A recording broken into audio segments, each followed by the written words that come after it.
when we have child deaths in our community. And my job as a coroner, I have my legal responsibilities, but my bigger job is to try and identify things that are going on and how can we take partners like all of the people up here and work on programs and awareness in our community to keep kids safe. Great. Thank you. Yeah. My name is Mumaba Harding, and I am the local office director for the Indiana Department of Child Services here in Boone County. Here in this county, we work to address the safety and the well-being of children. We assess the safety of children, and then we also, when we have to get involved in cases, we work towards safe and sustainable case closure to make sure that our children are going back to healthy families long-term, so we don't have to become involved again with those families. So we ensure child safety, and then when becoming involved, we also ensure that we're able to close those cases safely as well. And I'm Lynette Clark. I'm the director at Integrative Wellness. We do outpatient therapy services as well as psychiatry. As far as some risk assessments, we meet with youth who maybe have suicidal or homicidal ideation, as well as maybe someone that is experiencing any psychotic symptoms. It's not as common in youth for psychosis, but it happens occasionally.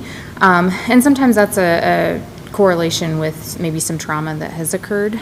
We also provide ongoing services and treatment for the youth from a wide range of challenges they may be experiencing, from ADHD, stress, anxiety, trauma, to some more severe mental health concerns.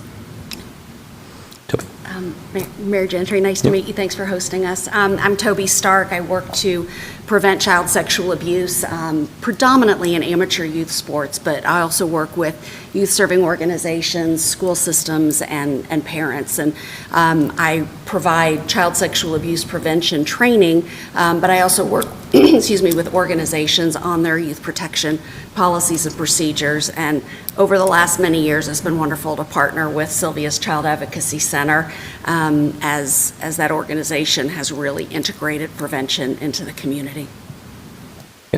Kent Eastwood, Boone County Prosecutor, and my role as a prosecutor first is to work with law enforcement in the investigation and subsequent prosecution of cases involving child exploitation, child abuse, and things of that nature.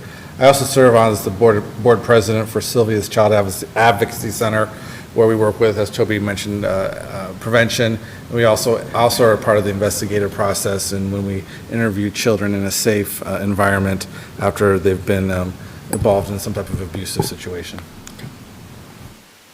Hi, I'm Abby Messenger with the Boone County Health Department, and we deal with, on this panel, it's mainly like safe sleep classes, and we also have immunizations and any of our housing inspections and those kinds of things that we do to deal with children. We do have to work with other entities and make sure that the home environment is safe for them. Thank you all. All right, we'll just kind of dive in here, and I know I have some kind of prepared questions, but we may kind of freewheel it a little bit too. That's kind of my style. So I guess we'll start with Toby, if that's okay. You're in the middle. So, when we talk about child sexual abuse prevention, 90% of perpetrators are usually someone that the child knows, loves, or trusts. So, what are some ways we can protect children in our community in all the activities in their lives they have? Yeah, I'm glad you asked that, and I want to almost take a step back before we start talking about prevention and make sure that folks understand sort of the breadth and depth of the issue of what we're talking about. 1 in 10 children are sexually abused by their 18th birthday, and of those children, 90%, as you said, Mayor, are abused by somebody they know, love, and trust. And so, this is an issue. All we have to do is visualize a sports team, visualize a classroom, visualize a youth group to start to understand the breadth and depth. But with that said, there are many, many things that everybody in a community can do, very practical, very simple things that could be done really every day to better protect our children. It just requires, takes a bit of intentionality and courage, quite honestly. But, One of the most important things anybody could do in preventing child sexual abuse is minimizing one-on-one situations. 80% of all child sexual abuse happens in situations that are not visible and not interruptible. And I think we tend to get very comfortable with the people we know, the organizations we know, the reputations that people carry. And what we have to remember is that child sexual abuse prevention has to be consistent and it has to be constant. We're not protecting our children from a certain person or a certain type of person. We are just protecting our children, period. And this is how we do things, either as a family or as an organization or as a community. Thank you so much. So Ken, she kind of talked about, having the mindset, right? But then, what can we do from a local perspective, as your average citizen, what can they do? Do we have laws about reporting these types of situations or incidents that happen? I think first and foremost, we have to make sure that people understand in Indiana, we have a duty, a legal responsibility to report child abuse. If you have reason to believe that a child is a victim of abuse or neglect, you are required under Indiana law to report it. It's a misdemeanor if you don't. And I'll go ahead and give the number if you don't mind. Sure. It's 1-800-800-5556. That's the Indiana Child Abuse and Neglect Hotline. If you believe a child is in immediate danger, don't call that, call 911. So that's the first thing, the legal obligation that we have to do. But I think, as individuals, we've had various incidents in our community over the past year where people knew things were going on in households, and they didn't do anything, and tragedies have happened. And so we have got a duty to one another and to those people who are being victimized that don't have a voice to speak up and say something. Too often we turn a blind eye. And then the one thing I kind of want to echo some of the things that Toby said was, I'm a father of three, and it's being a parent's hard in today's world. But we've got to make it a safe place for children to come to us, and it's okay for them to tell us stuff. We've got to make it so children feel comfortable talking, whether it's you as a parent, whether it's you as some type of authority figure in that person's life, where they feel comfortable telling you about something bad that's happened to them. We've got to be more purposeful about that.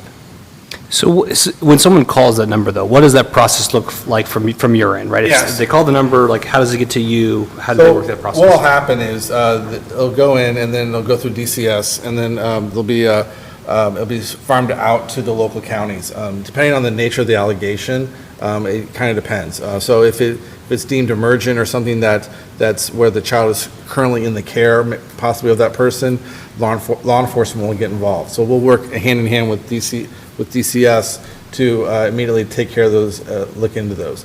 Other cases, there might have been something that happened, a while back, and that child is no longer in that environment, but we still investigate those. So we'll work with, say Lebanon Police Department. We'll work with, they have a detective that's kind of trained specifically to handle these cases, and then we'll work with that person, and we'll do various investigative techniques. We'll use Sylvia's Child Advocacy Center to interview children in a safe environment, so we can hear what happened to them, and then we'll kind of go from there. So you brought up DCS, so Ms. Harding. So I guess from your perspective, what are you seeing here in Boone County, and what are the processes on your end of when a case comes in? And I know there are things you can't talk about, but generally speaking, are there trends you're seeing, or are there things that you think the public could be aware of to think about? So going back to the process of contacting the hotline, I do want the public to know that they are able to make reports anonymously. I think that sometimes people, they don't want the person to find out, they don't want to meddle. But if you have a reasonable suspicion that abuse or neglect is happening, it is your duty to call, and you are able to make those calls anonymously. And that's, no number is tracked, no name is tracked. So we aren't able to contact you, but at least you've got the information out there, and then we can continue and do an assessment. So when that call comes through to the hotline and it comes to the Boone County office, we have assessment workers who go out and assess or investigate those allegations. And the types of allegations, we have the range of neglect. We have seen an increase in our substance use reporting since the pandemic. Also, we've talked about home conditions. There are also issues with housing instability. in this county as well, and with stable employment too, that we're working with families on. So different things regarding neglect allegations, and then we also have physical abuse and sexual abuse allegations that we investigate as well. So then they call the hotline, our assessment workers will go out, and then they will address the allegations with the youth, with the parent or the caregiver involved. And then at that point, those allegations are either substantiated or those allegations are unsubstantiated. If they are substantiated, we can choose to open a case, and that involves, at times it involves the court system. It may not involve the court system, but then we're able to provide the services to those families to meet those underlying needs, because I think that sometimes in the public, we see the presenting issue. So if it's a substance use issue, we see that. However, that person may be using substances or because they're dealing with grief that has never, been addressed. They're dealing with other issues that we will then assist them in addressing to become, better caregivers, better parents to that child. Because we want to make sure that we're getting involved with the right parents at the right time, and that we're offering the right services to those families to address those underlying needs. Thank you. So, Justin, I kind of, we talked about trends here as well, and you talked about the data you look into a lot. So a little bit about suicide in Boone County and kind of how that affects children as well. So nationally, over 6,000 children from age 15 to 24 commit suicide. And Indiana is slightly above the national average, unfortunately. So, are you seeing similar trends here in Boone County? And then, broadly speaking, what are some things you think we can do to help that and combat that? And very good question, Mayor. It's quite alarming, the trends that my office is seeing. In the last 20 months, I've had 3 children take their own lives. You go the preceding 2 years before that, I had 0. And kind of talked a little bit about the pandemic, right? Like, I think we've experienced such a turbulent time from how all of us lived our lives, both adults and children, and how we tried to navigate and how we functioned as a family unit. And things have been so, everybody did the best they could do to get through that. But none of us in this room, none of us anywhere really knew how to get through a pandemic. And that translated to people coping and compensating the best way they could. When we look at data and statistics across a larger period of time, when the first year of the pandemic, overdoses in our community skyrocketed. Like, we had a large deviation from normal. The second year of the pandemic, overdoses went down and suicides went up. More alarming, our child suicides went up astronomically. And I think there's a correlation between that and getting things back to normal is very important for our kids. Having that positive, productive life, the social interactions, everything in childhoods like we all had, right? Like, for the most part, right?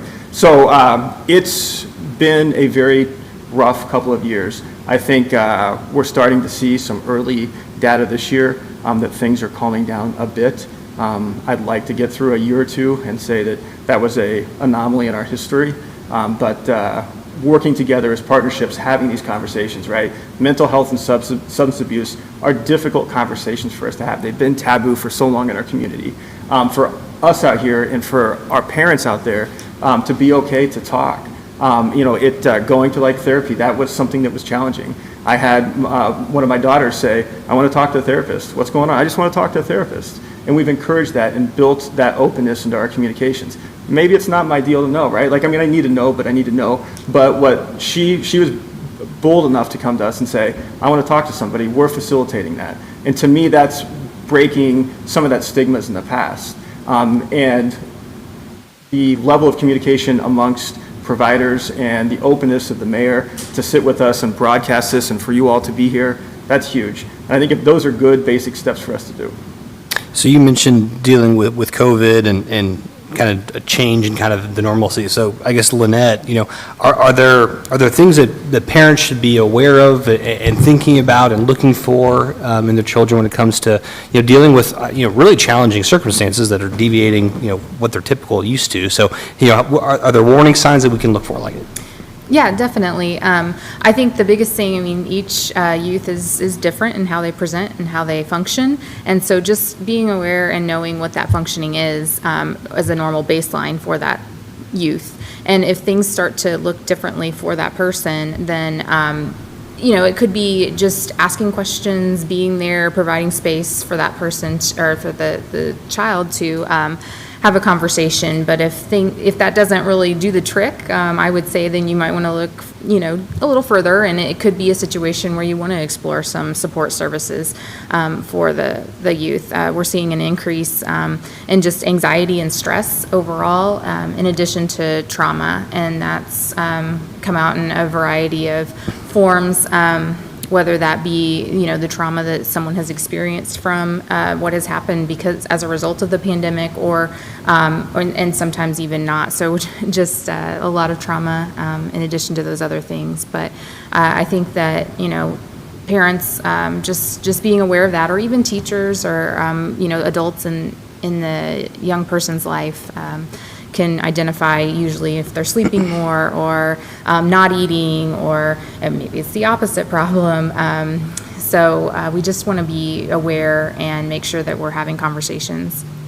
What are the, I don't want to say clearinghouse, but like what's the, is there a hub people can go to if they want to seek resources? What are the avenues that they would go down to say, hey, I think I'm seeing something here that I want to look more into? Like what are the avenues that they should pursue and look into that? Yeah, so there's I feel like a lot more in the community, and that has continued to build and grow as we have worked to kind of work on that stigma. So if it's a youth in school, there are gatekeepers within the schools that students can get to by way of the teacher or maybe even a counselor that can reach out to family and kind of see what's next. There's resources like 211 that you can call and just kind of explore what those resources are. There's, I think Pascal gets a lot from Mental Health America, where he's able to help navigate and get them into the right direction. Certainly they can reach out directly to agencies, but they don't necessarily, and people, I think, until they really need that, don't really think about that. But I think any of us in this room would navigate them into the proper channels, or somebody that does know, with the youth assistance program. We just have a lot, I think, that are just people aren't aware of unless they really need it. And then there was another thought I had, but I have lost it. But yeah, I would say overall, we have a lot of avenues in which someone can access assistance. Great. So, Abby, from your perspective, if you're dealing with safe sleep and immunizations, you're probably dealing with more younger children. But can you talk about the importance of that and how that kind of sets the baseline and just the foundation to build upon as well when Right. we're dealing with youth? Yeah, so with the immunizations and things like that, we do see a lot of younger families and people coming in. So we do get to see more, maybe not as much as we see more of the families that are actually trying to help their children, and not that the other ones aren't, but like they are coming in to give the immunizations and get their children vaccinated and things like that. So those, and then with the safe sleeping classes, sometimes it's just like good for the parents to have those, and some people just don't know it's their first child. I mean, everybody, I don't have children, but I am assuming that it's a lot to handle, so that's just one thing to take off your plate to not think about. So that's kind of some of the resources we provide at our office. But like Lynette was saying, like we have a whole green book full of all the resources in our county, and so that's something that we really strive to give everyone that comes in our door, even if they're just new to Boone County. That's something that like we really want to provide for everyone to have in our county. And so you mentioned the safe sleep, and so as a I guess relatively new father. I have a 2-year-old now. Just for the record, like what's the official, because I know this is like actually kind of changed back and forth. My parents thought it was different before than what it was now. So what's the official, what's the recommended sleeping position for children now? Back is best. Back is best. Back is best. All right. Just wanted to make it clear to everybody. So I guess I'll throw this out to the whole panel here if you want to jump in. I think children are feeling a lot of stress right now, but of course, there's other external influences as well. From we talk about the grooming, sexual assault, things like that as well too. I think something that parents probably struggle with most is knowing They may see something strange that strikes them wrong, but they don't necessarily want to do anything about it. Like, when should they take that action, right? When do you, to your point, Ken, right? If you're legally obligated to act, right? When is that line crossed where, like, I absolutely need to report this versus, that just seems strange to me? So I think one of the things, as I'm a parent of 3, and I've kind of already faced some of those issues, social media, cell phones, all that. And first and foremost, I think you have to take an active role in your child's life, right? And just be active and make it so it's just part of everyday life that, that you are in that, so it's not weird for the child, and make sure that that's understood and that the child isn't in trouble, but you just want to know what's going on, and you need to be real with the child. You need to tell them the truth about what's out there. Then, as to your point of, when does something cross the line, you always can report it, and we have clearinghouses at DCS, that look at that and go, okay, that's not something that really crosses that line. They have a clearinghouse that does that. And so it's one of those things where recently you've heard a lot, if you see something, say something, right? That's been a big catchphrase we've heard over the last year or so. So that's what I would say is if you see something, say something, because it's those times when you don't say something and it turns out to be something that really was really bad. You feel like, oh, I should have done something. That's the worst thing in the world. I should have done something. You don't. And so I think that's the best way. And as Mood talked about, you can report something anonymously. You don't have to give your name. They don't check. I don't have the ability to find out, oh, who made that call. Like when they tell us and they go, hey, here's a report. You want to look into it. Or we work with them. We can't tell who it is. It's just anonymous. So I guess that would be my answer to that. I don't know if anyone has any different suggestions. Justin, go ahead. Yeah, so absolutely right. Like, and when I'm investigating and I'm talking to people, and especially on kid deaths, we go on a really wide spectrum looking at these things. Frequently, you will hear that the statements, "I did see this, and I thought that was a little odd. I did see this, and I thought that was a little odd." I can tell you 1 + 1 must equal 2 in all situations. If it does not, something's not right. And let the people, just if you're just a parent, right? Like, you're a parent, right? You know what feels funky. Let us that are trained to look into things figure out where it is on that spectrum of thing. Please do. And then one step further, and we talked about this last week as well, we talked about having that open communications with our kids.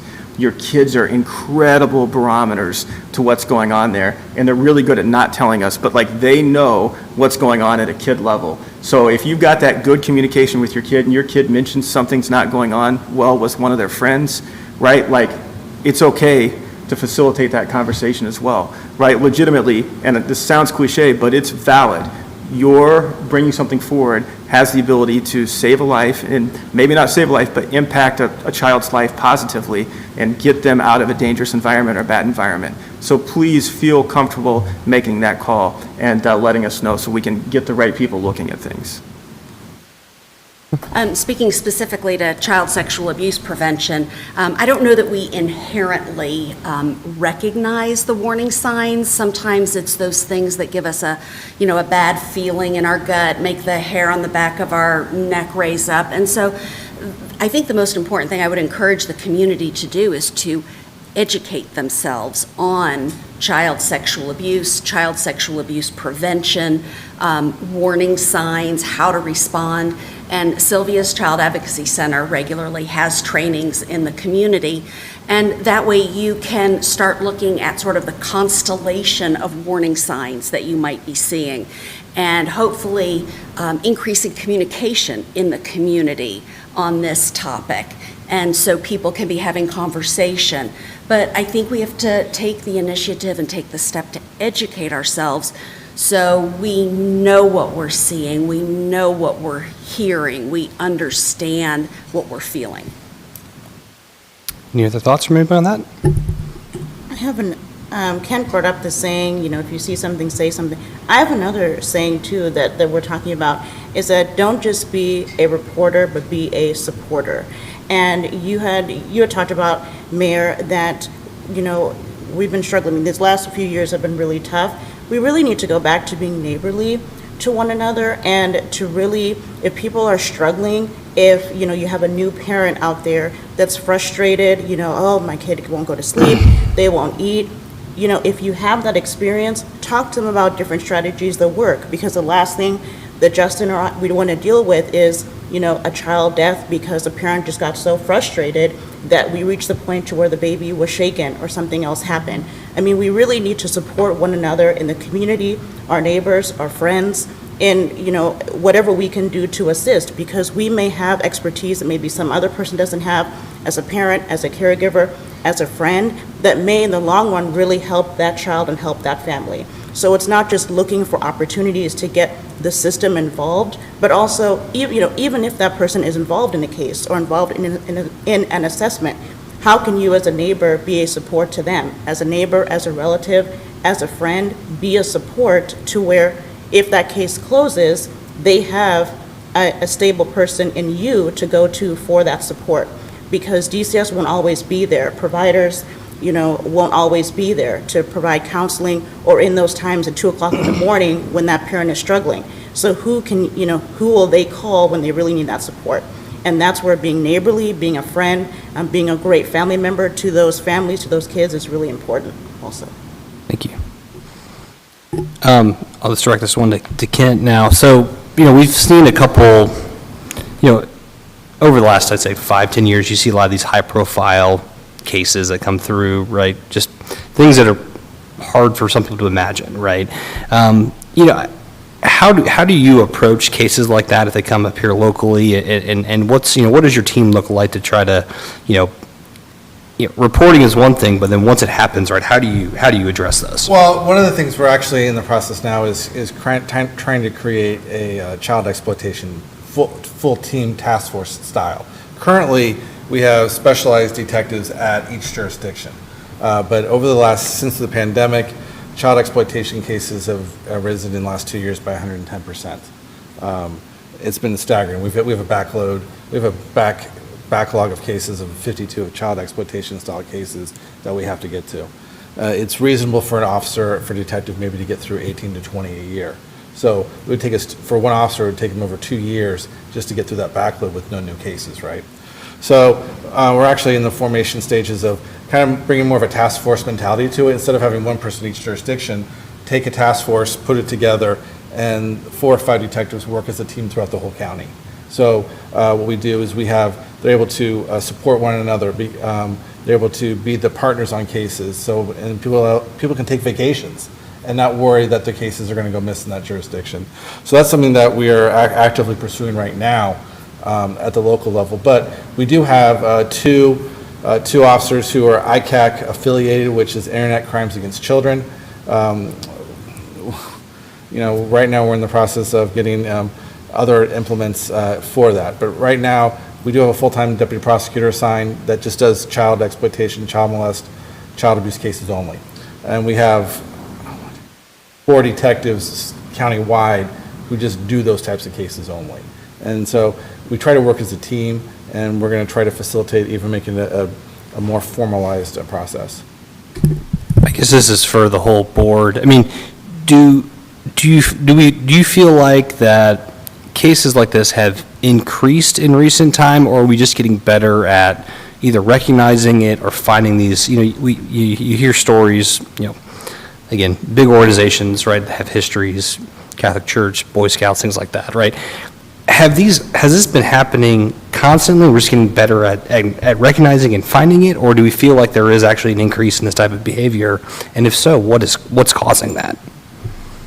That's a big question, I know, but I think one of the reasons why you see the increase is because of forums like this and because of organizations of putting it out there that, we've got to look for this. And so more people when you have more eyes on something, it brings it to light. But I also believe that the internet and social media has really driven a lot of stuff that we're seeing. Indiana, in terms of tips that come from the it's called ICAC, it's called Internet Crimes Against Children. Indiana is like the 15th leading state in the nation in terms of tips where people are exploiting children online. 15th. And and it's amazing. So I think it's amazing that we're 15th in the nation, and we're getting more every year. And so I don't know, I think that'd be my answer to your question. It's a little bit of both. More eyes on something, you're going to uncover what's already there. But with the ease of the internet and mental health issues we have out there, more and more people are turning to that, I think. Anyone else want to jump in on that? I just think there's more, oh, sorry. Yeah, you go I for think it. there's more education as well, like, just going on housing inspections and meeting with families and just like explaining to them how their environment affects their children. I think just the education basis of just like telling them what's going on and then them learning more things. So, I mean, I'm basically talking about their environment, but I mean, overall, just education in general is just, I think, increasing a little bit more about different topics, especially one that's for this panel. Yeah, and you brought up the environment that children are raised in, right? So what are, what are warning signs, or, you hear, we see it all the time from code enforcement with city perspective, right? Hoarding behaviors, things like that, which ties in with mental wellness as well. I mean, what are some things that the general public can do? They know, they see a problem, a family member maybe that's struggling with this, or a family that's, has challenges here. What are some avenues they can go with the Boone County Health Department to try to solve some of those issues? We have a lot of resources, so we do get concerns from, schools and other entities, DCS and those kinds of things. We've had them give reports and concerns to us that we go out to the family. So really, what we do is education. I mean, we go out and explain that maybe cleaning this area will help them, or, not having pests in your house will, promote the health of your child. So really, we just try to tie them with the community partners that DCS has as well, and just the resources in our county in general. So we're there to help them, and not, we really just want them to understand that we are on their side and trying to help them as much as possible. And education is really just the main thing that we have to push out there. From a DCS perspective, what are the challenges you guys are facing? Obviously, you with increased need, demand, right? I'm sure you guys are short-staffed. Other than that, I mean, is there some more support the community can give to you guys? Obviously, you're a state agency, but what are the challenges you guys are facing that we can try to help assist with that? I think that one of the things that we're just really fortunate, truly in Boone County, to have is very strong collaboration between various agencies. I think that maybe in some areas, those are barriers to getting things done, but we have so many meetings throughout the month to address, the health and well-being of kids, whether that's through the court systems and JDAI. We have our multidisciplinary team. We have meetings with mental health professionals. We have so many different forums where we're talking about how, as a community, we can assist in creating happy, healthy childhoods throughout the county. So I think that, child abuse and neglect will always be a challenge, for us, where we've seen increased numbers. From when I started, I came to Boone County in 2015, and we were averaging around maybe 40 assessments per month. And now in, 2022, we're averaging about 70 assessments per month. So, there has been that natural increase in abuse and neglect reports. However, the community agencies and organizations, our collaboration is truly a blessing, because I know that other communities don't have that. And I think that is so important in trying to address the issues, in the lives of kids, that we have, communities that can talk. I can talk to Justin, can talk to so many different people in the community to address certain issues that I think it's just really important. So child abuse and neglect will always be a challenge. Are I'm blessed to be a part of this community that is really focused on assisting children and families. Are there any other barriers people see or challenges you think we need to face? I know we're always going to be working towards this. We're like, to your point, we're not going to solve this problem, right? It's always going to be there. It's more about how do we manage the problem? How do we try to keep it, minimize it as much as possible? What are other barriers that any people see that we can try to start trying to work to break down, or where are there gaps in the sidewalk, so to speak? Speaking for child sexual abuse prevention, frankly, what we're doing here tonight is a tremendous first step. The statistics that we talked about in the very beginning, 1 in 10 children sexually abused by their 18th birthday, 90% abused by someone they know, love, and trust.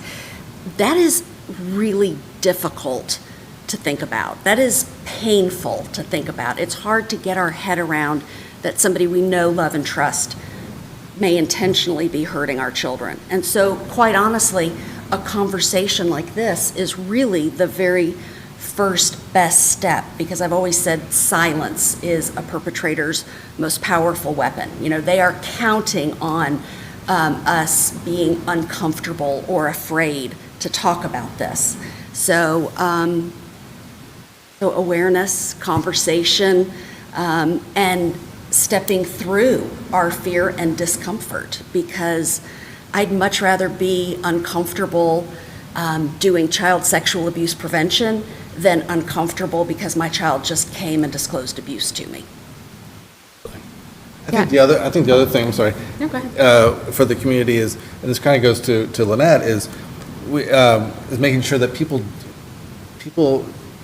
do not, are not afraid to seek out mental health treatment for children that don't have the financial ability. And that's one of the things that I think, I worry about, the people that don't have the means to pay or have the insurance to get mental health and for mental wellness for children. I think that would be one of the barriers that we have in our community going forward that we would probably need to address. And I don't know if you can talk to more to that on that, or. Yeah, I mean, that certainly is part of it. I think that we have, mitigated that and navigated that better and better with support of places like the Child Advocacy Center, as well as the Boone County Mentoring Partnership, and even our school systems have stepped up and really put some more focus on mental health, but there's still definitely some challenges around that.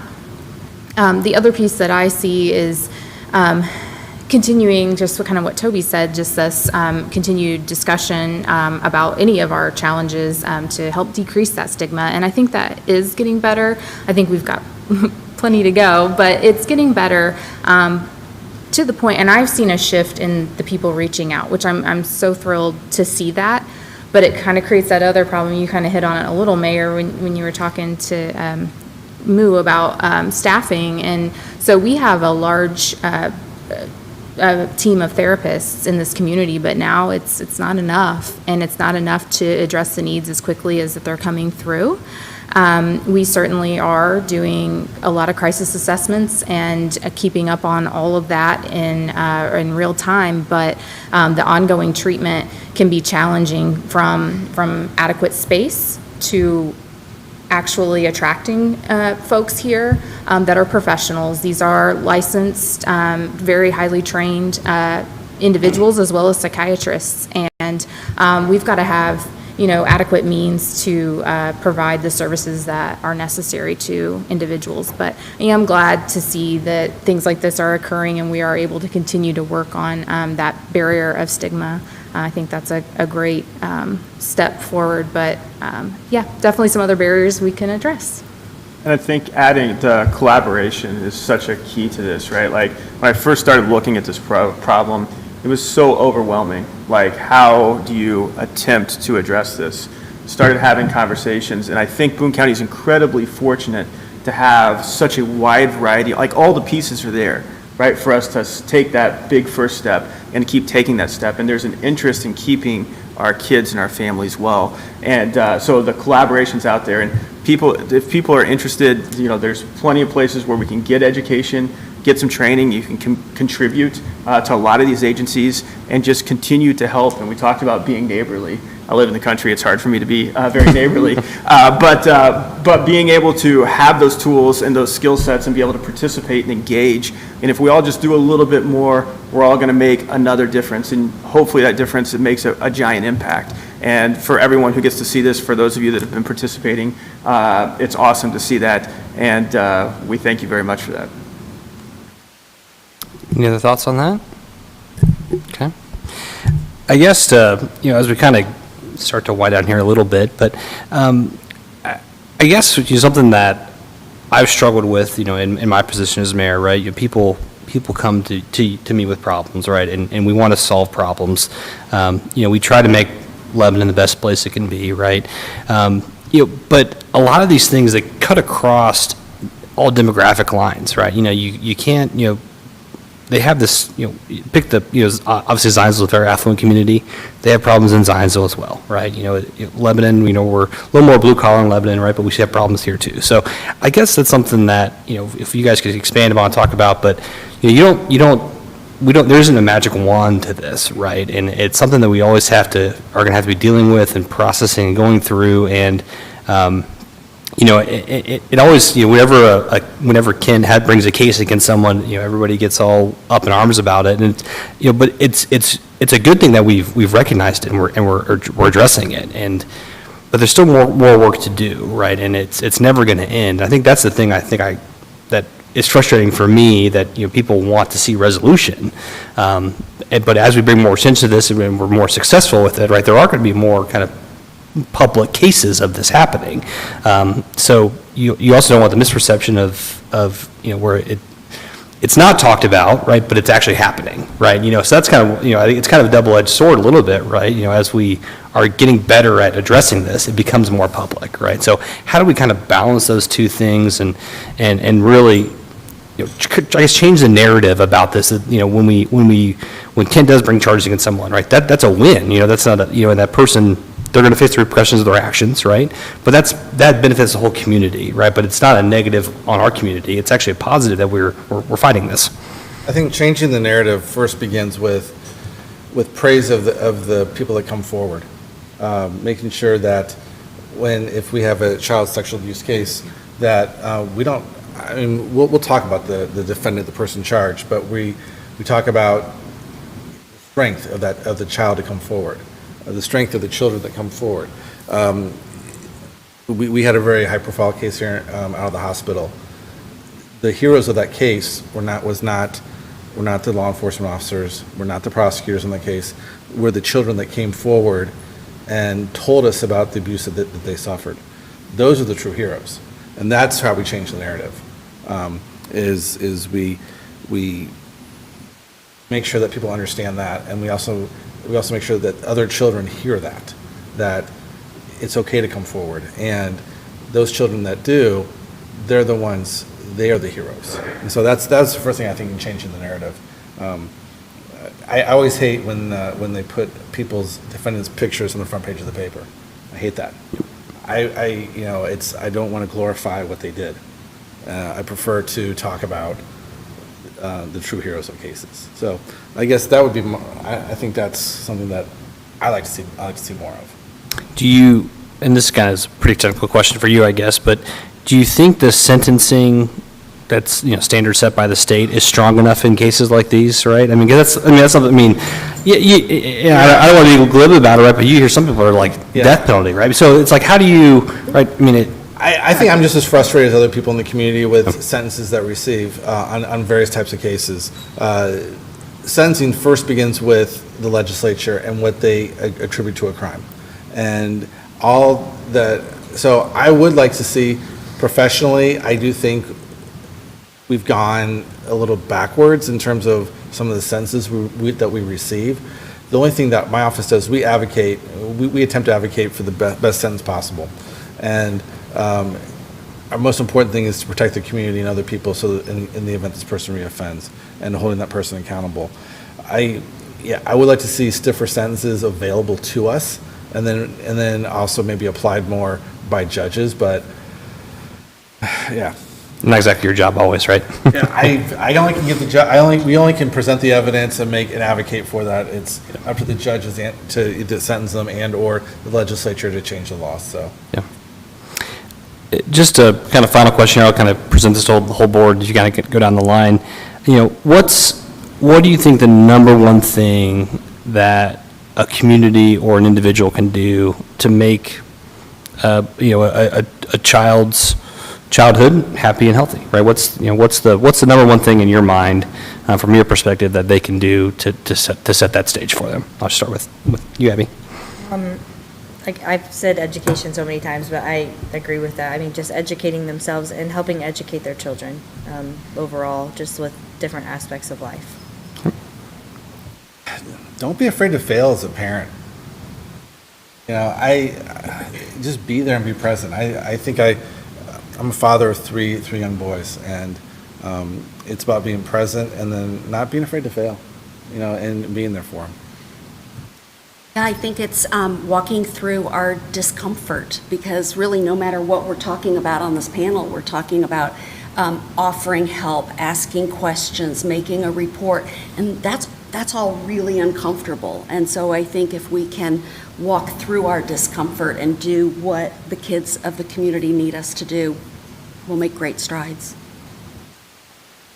For me, being supportive comes to mind, and just walking alongside the child to figure out, kind of what is going on and how we can be helpful and support them and kind of maybe fix and make things a little bit better. So yeah, just not really turning them away and pushing it. It kind of goes to the discomfort, but just jumping on board and being supportive and meeting them where they are. For me, if you are a parent or a caregiver, don't be afraid to ask for help from others, and also don't be afraid to address your own mental health needs. I know we've talked about mental health needs of children, but again, in so many of our cases, when we look at what the underlying cause is, it's something that hasn't been addressed either from their childhood or something that's happened and now it's materializing in their decision to parent and in the decisions that they're making with their children. So I think it's important as a parent that they are taking advantage of the services and resources that we have in the community for them. And then as a community member, a relative, a friend, being that support, being that encourager to that parent, and then ensuring the safety of that child, where if you've tried to be a support, giving advice, making a call to the hotline and addressing it that way, so that we are able to assess the safety and well-being of that child and give the family the services and assist them in getting the services that they need. I'm going to go with, if you're a parent, you've got kids at home, make sure that they know that they're loved, that you love them, right? And all the things that love does that. And if you nurture that loving environment, they're going to learn how to love and how to care. And I think if we do that in every single house, we'll make the world a better place. Thank you. I know I've been the one asking the questions here tonight, but are there any questions from the audience that any burning questions for the panel up here? And shaking heads, no. So, okay. I just want to give, if there's any final closing thoughts from anybody, this would be the chance to say that now. Just thank you for hosting us very much. Yeah. Thank you. Well, again, on behalf of the City of Lebanon and Sylvia Child Advocacy Center, I want to thank you guys for your time. Hope everyone enjoyed the broadcast. And again, I think this is not the end of the process, right? This is part of the process. This is an ongoing conversation we're going to have to continue to have as a community. And again, I want to thank you guys for participating and being part of the solution, hopefully. So thank you all so much, and thanks for watching. Thanks, Mayor. Thank you.